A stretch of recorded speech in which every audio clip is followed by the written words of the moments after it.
Hello, everybody. It's my pleasure to welcome you on today's Seminarium Afrykanistyczne. Today, the guest of our seminarium is Achieng Okello. She is a PhD candidate of a doctoral school of the University of Warsaw. And the presentation that she's going to give today is about aesthetic uprisings and digital citizenship, Kenyan Gen Z, and the reimagining of political futures. So the floor is yours, and we are listening to you. Thank you so much for this opportunity.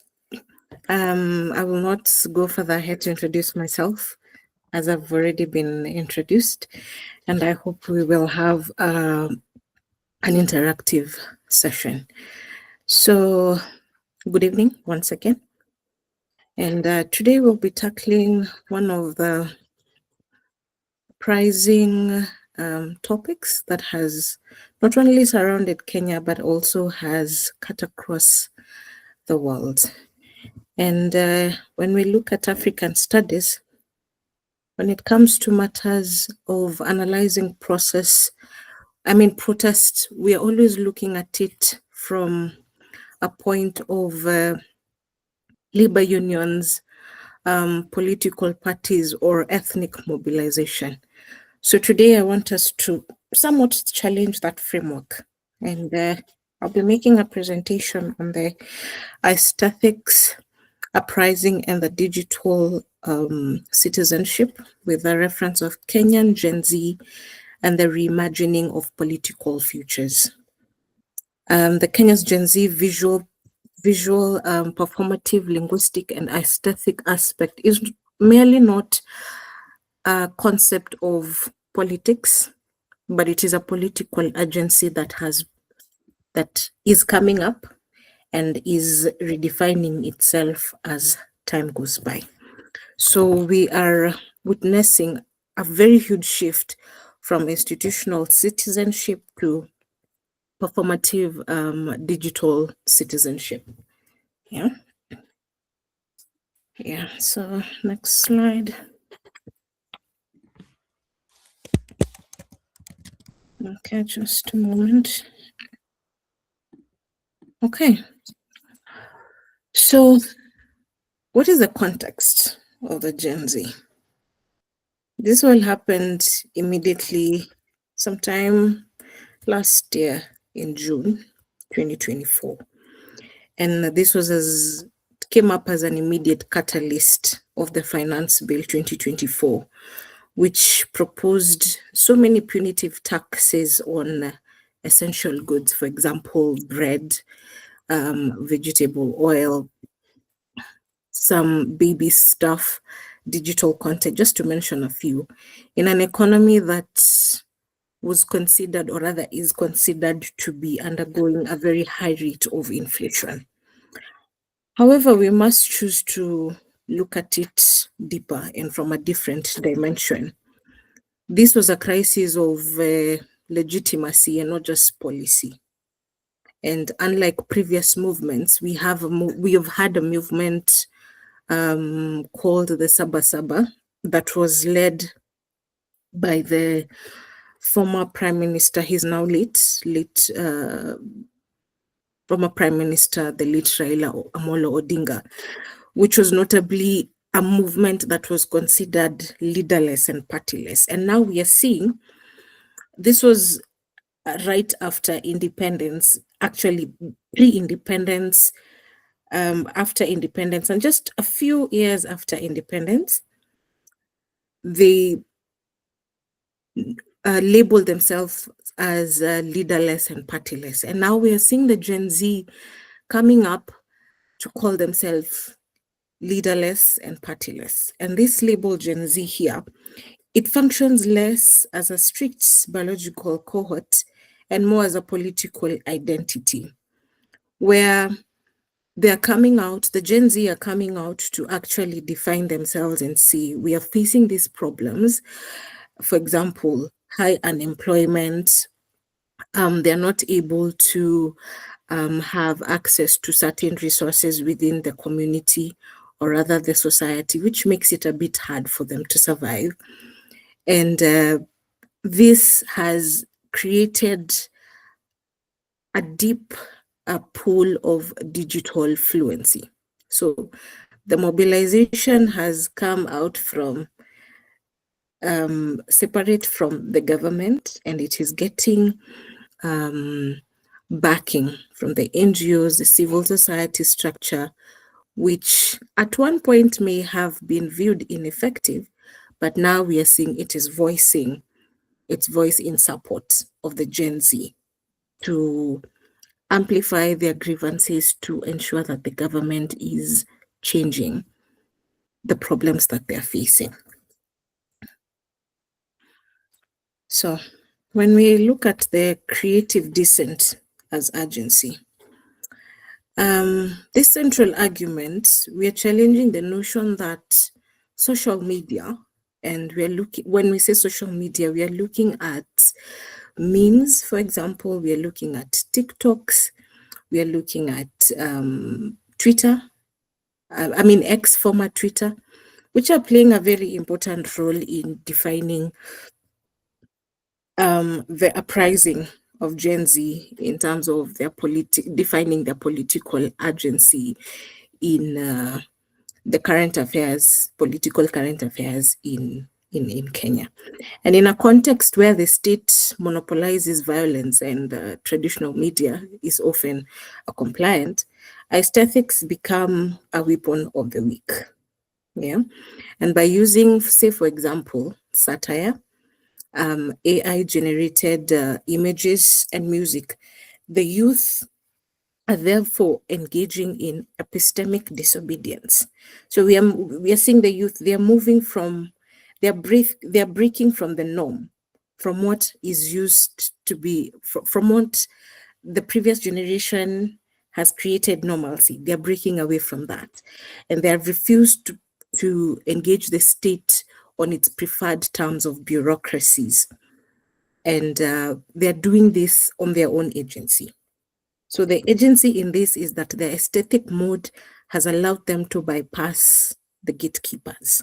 The gatekeepers are people in in the bureaucracies, the technocrats, etc. Yeah, and so the Gen Z, they do not need permission from any party leader to organize the protest, because we saw it started just like, should I say, a mustard seed, and it spread like a wildfire. And the viral nature of their content provided the immediate and the autonomous political agency, not just within the frameworks, or rather the borders of Kenya, but also within the international audience. When it comes to the theoretical framework, and we're looking at it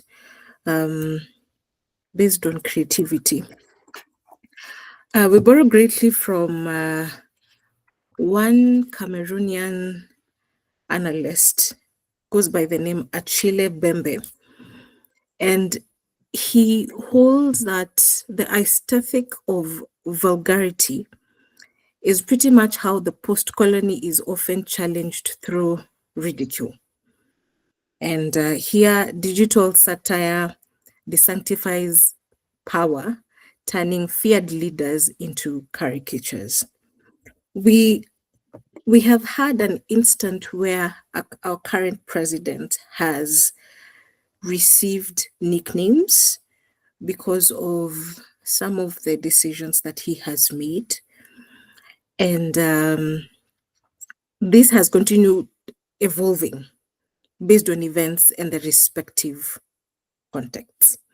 When we look at Nancy Fraser's critique of the Habermanianism public sphere, we see Twitter, we see X, former Twitter, and TikTok, not just as communication tools, but they're tools of agency. They're putting out a certain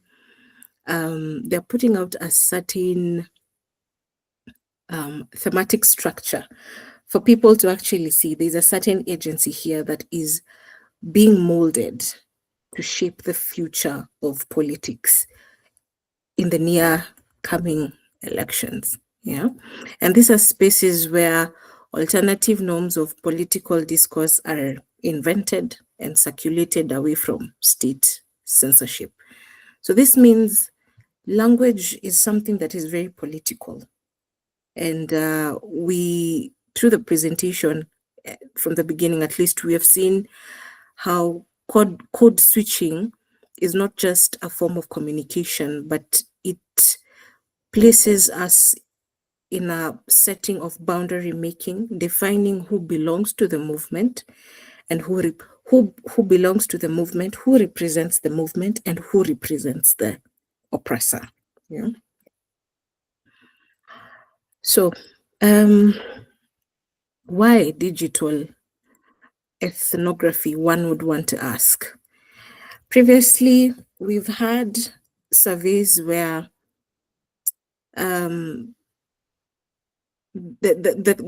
nature of these movements have failed to be documented as they're being documented right now. Therefore, digital ethnography is allowing us to analyze the dimensions of this protest, and it's allowing us to analyze them in each dimension, be it the anger, be it the joy, be it the solidarity, be it the break between the groups, all in real time. We're getting to see that, and we're getting to digest, or rather, what's the word? We're able to analyze every situation as it comes in real time.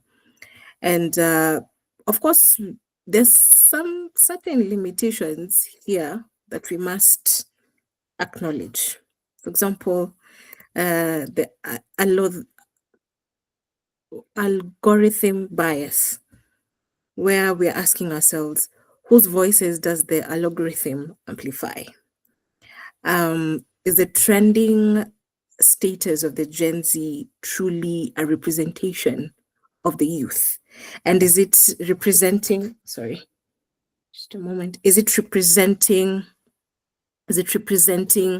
the youth across the country, or is it just specific areas in the country? And this analysis, at least we're focusing mainly in the Nairobi context, which is the capital of Kenya, where we're acknowledging there's somewhat of a digital togetherness in terms of the Gen Z. The divide is there, but it's not as rampant as it may be in rural areas, because we could say that people in the rural areas, or rather the youth in the rural areas, might not pretty much be affected by the issues that are experienced in urban areas. But yes, the disconnect is there in one way or another. So in an era where information is overload, political conveyance of messaging must be complete with some level of entertainment. And so these protests succeeded because, one, there was the visual concept of it.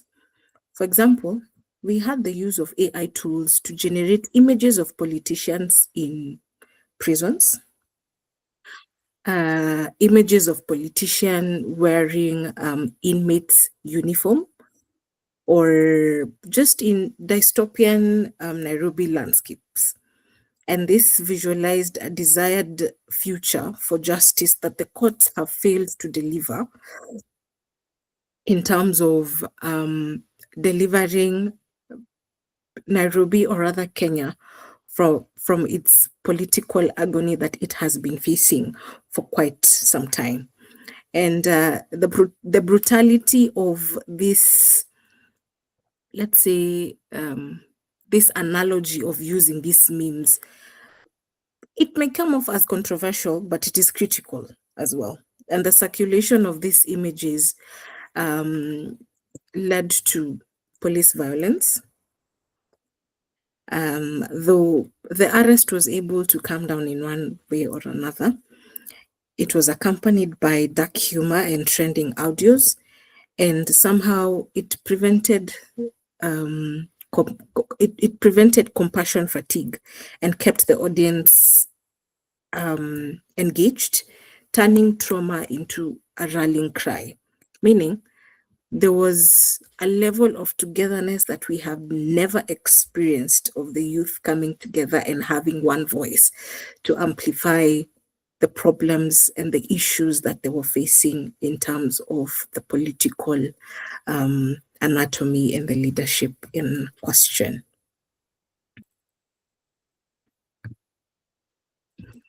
So, the linguistic hybridity.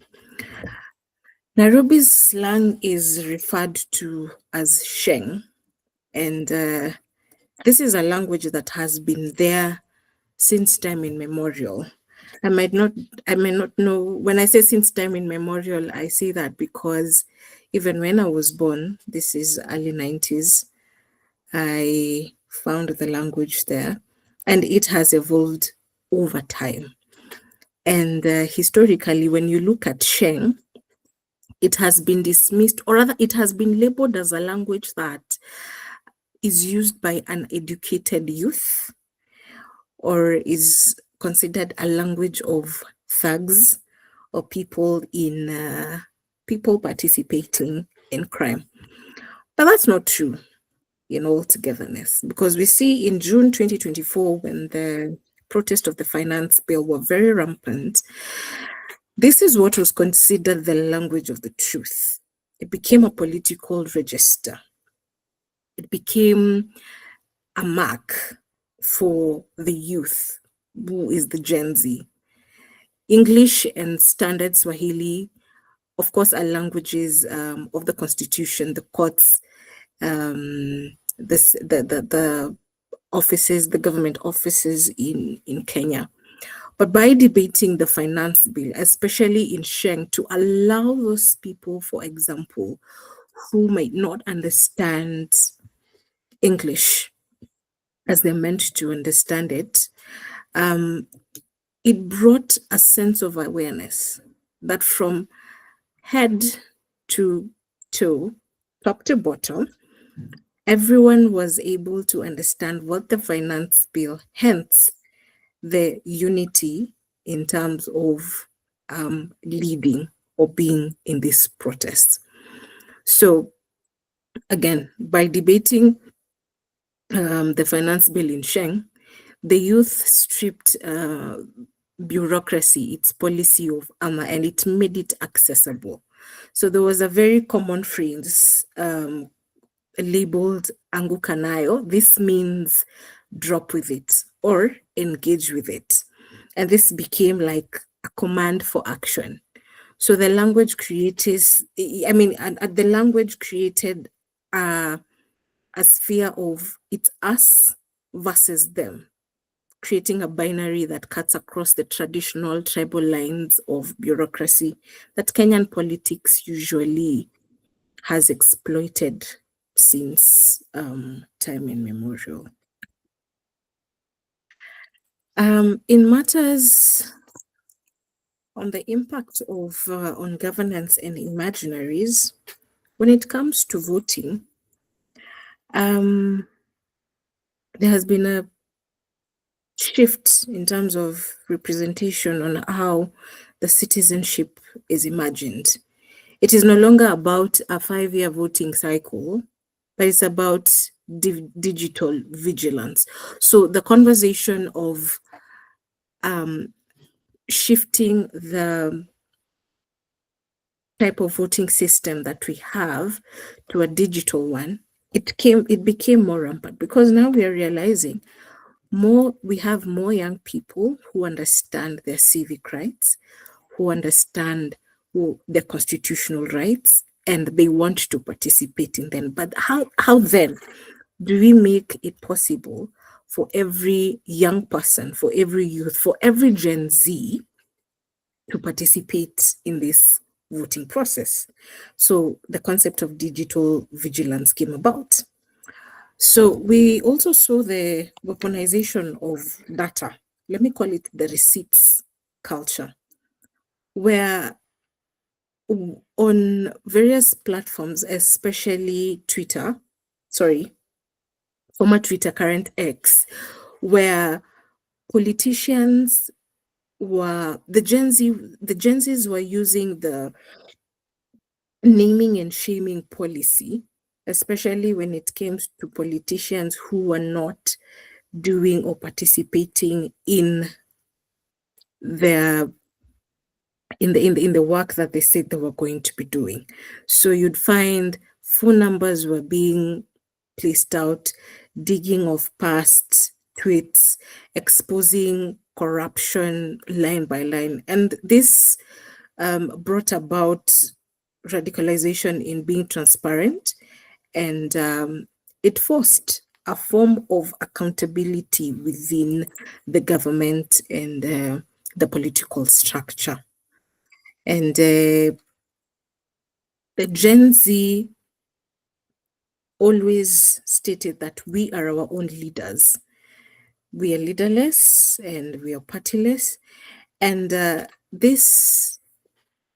slogan in itself represented a loss of faith in the democracy, because now they're demanding for accountability, for leaders to take responsibility of their actions through systems and structures that have been put in place, and not just by the members of parliament, but they want to see these processes being put out in the public for them to actually see them working. What from the Gen Z uprising, what then are the emerging trends? And in the future, what can we focus on?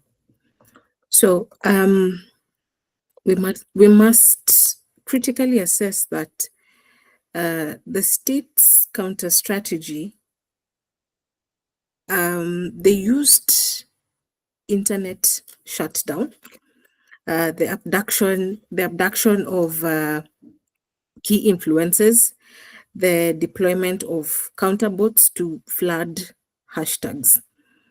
And so this caused an intense uproar. And now, because the Gen Z now were becoming powerful in terms of voicing out their grievances, now the state was striking back. Is the state still striking back? It is. And now we are asking ourselves, as a country, and also as the youth and as the Gen Z, how then, if now we are voicing out our voices, how then is it going to become the elections in a couple of years? And maybe a critical question for this seminar would be, it's a question maybe I could throw to all of us and we can try and brainstorm it. When we look at the Gen Z uprising, because it's not only in Kenya, it's also uprising in countries like Nepal, Indonesia, Philippines. As recent as 10 hours ago, there's something going on with the Gen Z in Morocco. So does digital noise translate to material change? That's one question I would like to ask. And when we see that, at least from the stand of Kenya, it did create some change in one way or another, because our president did not sign the finance bill, the 2024 finance bill. But even so, there were so many other grievances that the Gen Z were hoping to get addressed. The bill was withdrawn, the finance bill was withdrawn, but then again, the structural economic issues remained. And so, as we are thinking about the question I asked, so is the aesthetic resistance enough without institutional power? And as we are also thinking about this, we should ask ourselves, how do these platforms And when it comes to following the algorithms, be it on social media, are they pushing it to users towards more extreme positions, especially potential people who are likely to influence this dialogue to change for the better or for the worse? Yeah. And in conclusion, the Kenyan Gen Z has demonstrated that in the 21st century, you cannot separate aesthetic from politics. And to control the narrative is to control the streets. So Kenyan Gen Z have come out very vocal to not only reimagine Kenyan politics, but also the African state agency, not as a distant figure to be obeyed, but as a server that is down and needs to be rebooted. And this is one of the profound shifts that is defining and speaking to the social contract when it comes to politics and the uprising of Gen Z. Thank you, and that is my presentation. Thank you very much. I can see Mr. Krzysztof Gajewski wants to ask a question. Please go ahead. Sorry, no, I just wanted to express my impression. I thought it will be just maybe clacking, but I'm sorry. I just thank you for your presentation. I like that very much. For a moment, I'm thinking about questions.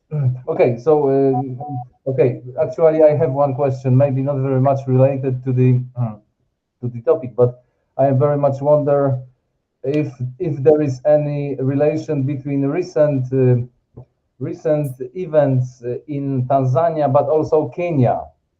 I don't know if you know what I mean. There was some how to say, political riots 1 month ago during the votes in Tanzania, and there were also small riots on the border with Tanzania and Kenyan borders. I don't know if you could do some commentary on this, and if it is related in any way to this Gen Z way of doing politics. Thank you so much. Okay, just to answer your question, thank you for your comments and for your question. Recently, Tanzania held their general election, and we saw there was heavy political unrest, and this led to the unfortunate deaths of so many people across the country. There was destruction of property. The country was in a shutdown, at least for about 48 hours thereabout. Now, in matters whether there was any relation between any recent event in Kenya and Tanzania, I want to believe, or rather I want to say that Kenyan Gen Z participated at least in trying to voice out the illegal killings that were happening in Tanzania, things that should not have happened. And by doing that, at least we were able to grab the attention of one of our renowned journalists, that is Larry Madowo, who works for the CNN, an international news network. And so through this, he was able to, ask Tanzania to come forth and give videos, give true statements and shots, snapshots, whether pictures, whether videos, just for them to create a documentary of what was happening in Tanzania. I've not had a chance to see the documentary in itself, and if at all it's out, but in terms of Kenya maybe having any relation to whatever was happening in Tanzania, I can say, yeah, Kenya did assist rather the Kenyan social media space did assist in voicing whatever was happening, the wrongs that were happening after the elections. We might term it as the post-election violence in Tanzania. I hope I've answered your question. Yes, of course. Thank you so much. Thank you so much for your answer. Yes, this is what I asked. But maybe one more question. What I am really curious, something related, because you know life in Kenya and in Poland too. Yes, I mean, because I wonder. I was just visiting Tanzania a few weeks, but my impression was that social platforms like TikTok and especially active using of TikTok, making TikToks, is much more common in Tanzania than in Poland, for instance. Of course, it's just an impression. What is your impression? Would you subscribe to this hypothesis, or rather not necessarily? Let me start by saying that the social media presence in Tanzania is very visual as compared to Kenya. When I say visual, you'd see platforms like Instagram, for example, platforms like TikTok in Tanzania are doing very well as compared to Kenya, or maybe even some place like Poland, as we see. And now, because Tanzanians are very visual, we were able to see whatever was happening in real time. If we compare the situation to what was happening in Kenya last year in 2024, however much there were videos that were being taken or there were live streams that were happening, Kenyans are more susceptible to what they hear and what they read as compared to what they see in real time. So based on the impression, or rather on what you're asking, I feel the government of Tanzania came in very strong to want to bring a shutdown to the internet, because they're aware that Tanzania is a very visual country and content does spread faster in Tanzania in terms of visual representation. That might not be the case in Kenya. It might not be the case in Poland. That is where now the concept of user algorithm comes in. Thank you so much. That was very interesting. Actually, it would be also for me very interesting to watch this documentary you mentioned. Yes, if I understand well. Yeah, I will try and find it. I think it should be online. So if I find it, definitely I should be able to share it with you. Oh, I will be very grateful. Thank you so much. Yeah, you're welcome. Thank you very much. So if we have any further questions, so please ask the questions. Who would like to be the next one? Okay, so if now if you are thinking about which questions to ask, I will allow myself to ask my question, because just listening to you, you are talking about this leaderless and organic movement, and about like the media that are used to for spreading the information and so on. But I was thinking if there are any postulates, that if there are any aims which like the generation or people involved that want to achieve. If this is something that you can talk about, specific aims that are discussed, or specific methods to achieve those aims. Okay. just to echo what you've said, yes, the Gen Z regard themselves as leaderless and organic movements. And this uprising has come up because this generation is tired of things happening in the same pattern. And this is because when it comes to the election period and the voting period, let me say the Gen X, the Generation X, and say the millennials, for example, would go maybe Generation Y. They have a certain system, or rather, they do things. It's like a conveyor belt. Leaders will come and tell them, okay, we need to do this, we are going to do this, we are going to effect this change. But if we sit down and look at, we do an audit of these things that the leaders are saying that they're going to do. Yes, some of them may have done it, some of them may not have done it. And if they have not done it, why then, from the Gen Z's point of view, why then are we at this other generations silent about it? So, first and foremost, this generation, the main aim is to address corruption.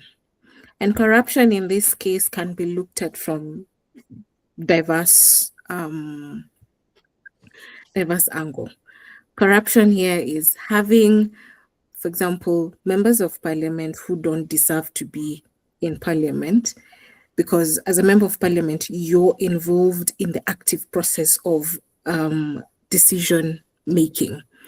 And if these decisions that you're making are not readily impacting the society and the community within which you're in, then therein lies a problem.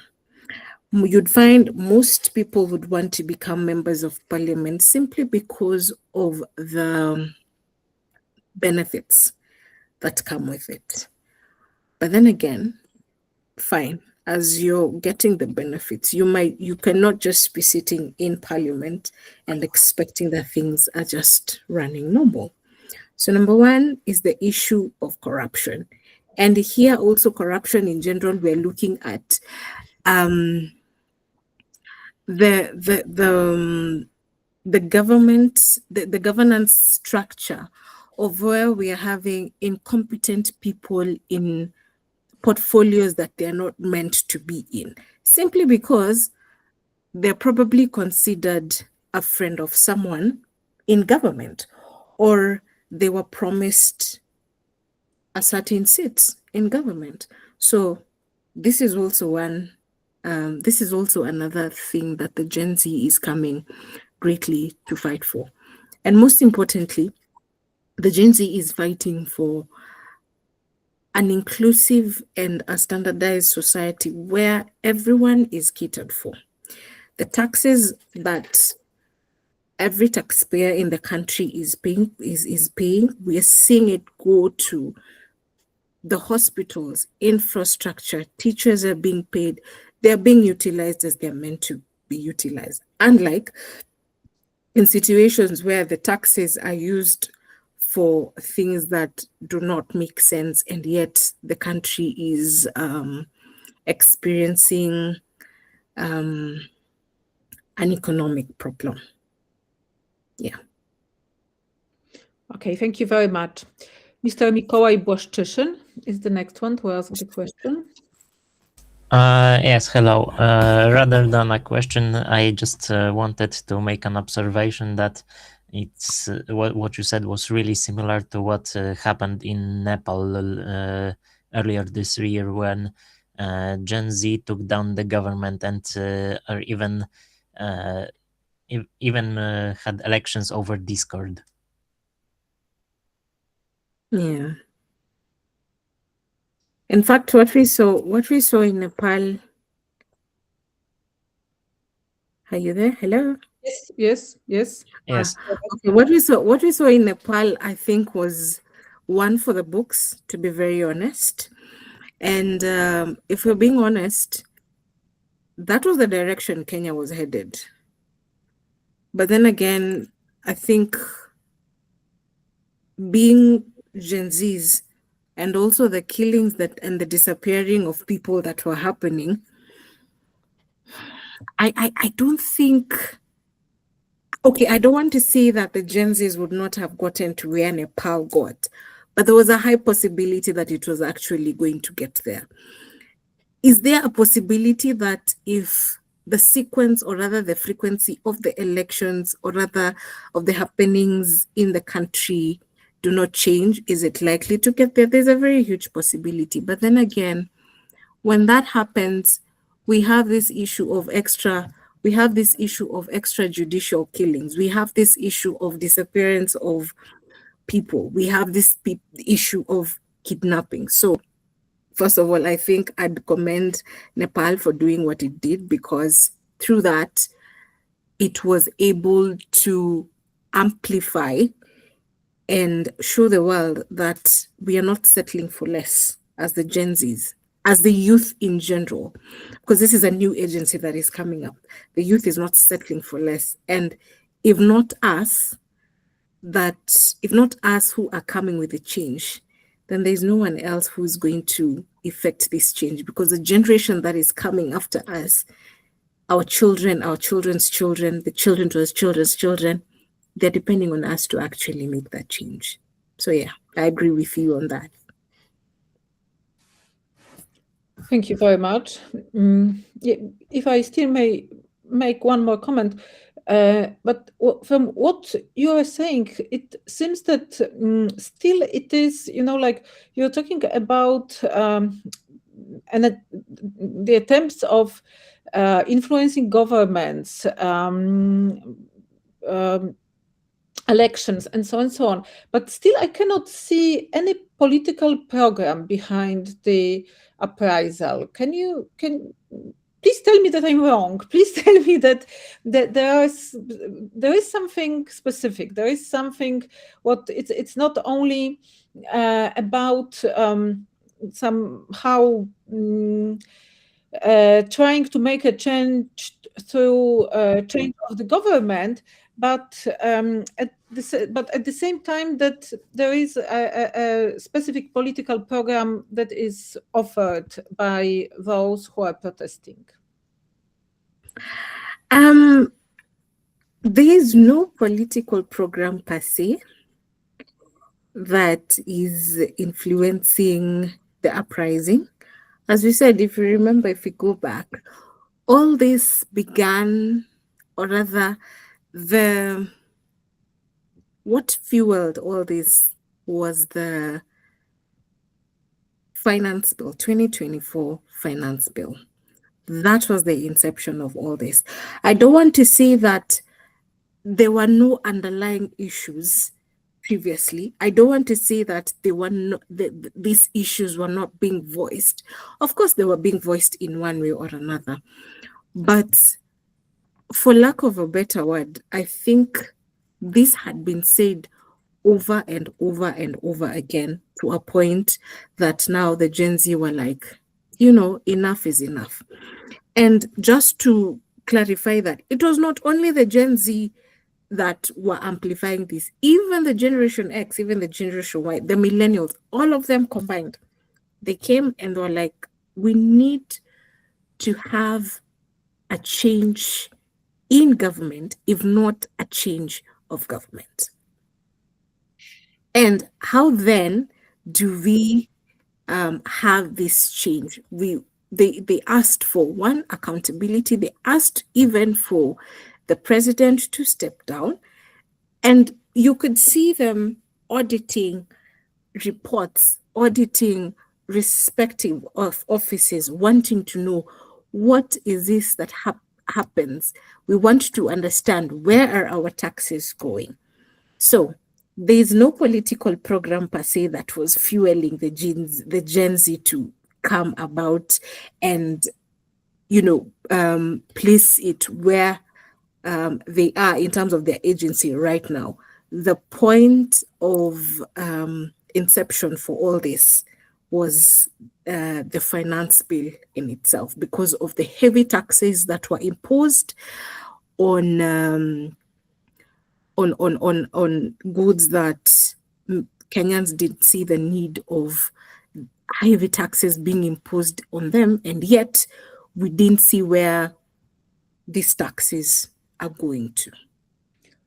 Okay, thank you very much. I can see that there is another question waiting on chat. This is Dr. Malwina Bakalarska, who is asking, are they supported by society at large? What socio-professional groups support Generation Z protests in Kenya? Does the older generation also expect an inclusive democratic system, or do they simply expect better living conditions?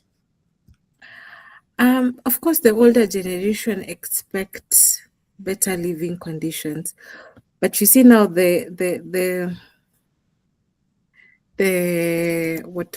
do I call it? The bone of contention is the older generation is, or rather at that time was like, okay, yeah, we are expecting something different, but then they were not doing anything about it. But now here are the Gen Z, and they're like, we need something different, and we need to change. We need to effect that change. We need to have that change in one way or another. And so they're coming up. As we said, and I repeat, the Gen Z are considered leaderless and partyless. So they're not willing to participate in any form of program, in any form of guidance, in any form of partnership with other organizations to come forward and say, now we are joining with this group, or we are joining with this to come forward and want the government to change. They simply stood on their own. And this is because they come from a point of view where they say, no one is to be trusted. If we have to do this thing, then we have to do it by ourselves. No NGO is to be trusted. No civil society is to be trusted. No person in government is to be trusted. If anything, we need a complete overhaul from beginning to the end to actually be able to tell that people are actually effecting that change.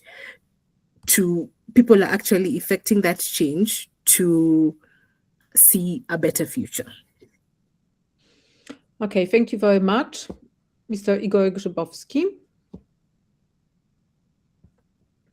Yes, I would like to ask a question about, inspired by one of the previous questions, about that wave of Gen Z protest in Asian countries, and maybe some comparison with African youth protest, because I observed that maybe in that example of this Asian protest, like in Sri Lanka, in Nepal, as we've mentioned already, and in Bangladesh, there was some kind of exchange of the elites, yeah, after that protest.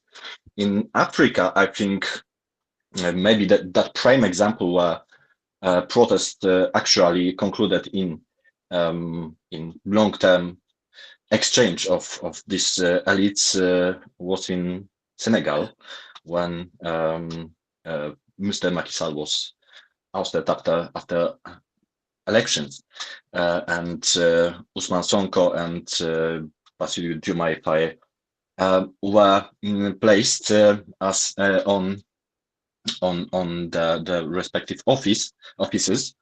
But other than that, I think that most of this protest, I don't know, in Nigeria, in Kenya, maybe we'll see in the future. But at least now we can't say that there was some kind of meaningful political change other than maybe fulfilling some temporary demands. So what you maybe what you thought about this, and maybe it's some kind of suggestion for you future research. Thank you. Thank you. Thank you for the suggestion. I'd want to say, maybe for purposes of the future, and are we expecting any change as a Kenyan Gen Z? Well, we are, because even as we are on the ground, we have taken it upon ourselves to familiarize ourselves with respective documents, respective dialects, and tools that are used in the government for us to be able to understand what is actually going on. And once we have that understanding, then we are able to make informed decisions of the country we want for ourselves, let alone the country, the kind of leadership we want for ourselves. But even as we are saying that, because we cannot say a country is solely made of, or rather solely comprises of Gen Z.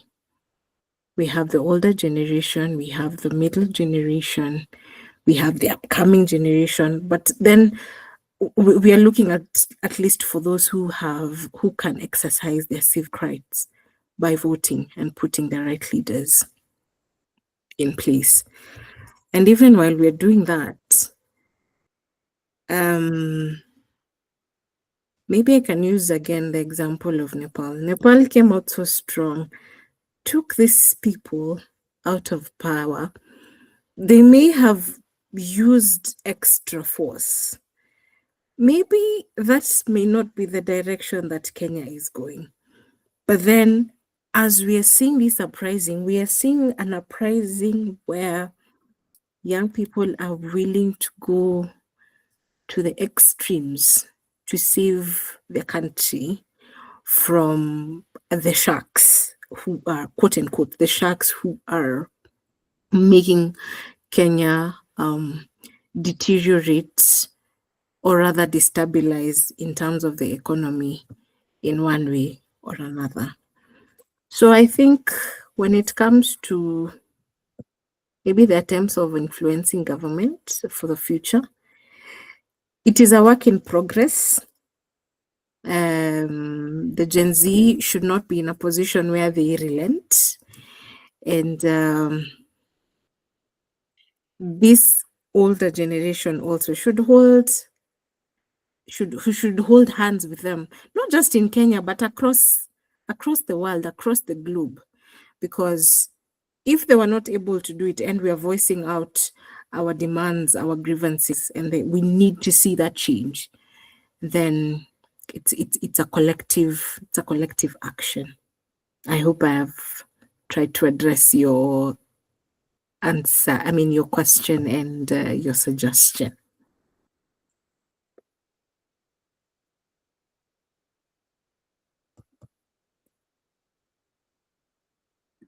Excuse me. Thank you very much for your comments. Is anybody else who would like to ask a question? Okay, it seems that there are no more questions. So thank you once again for this very interesting presentation and very informative.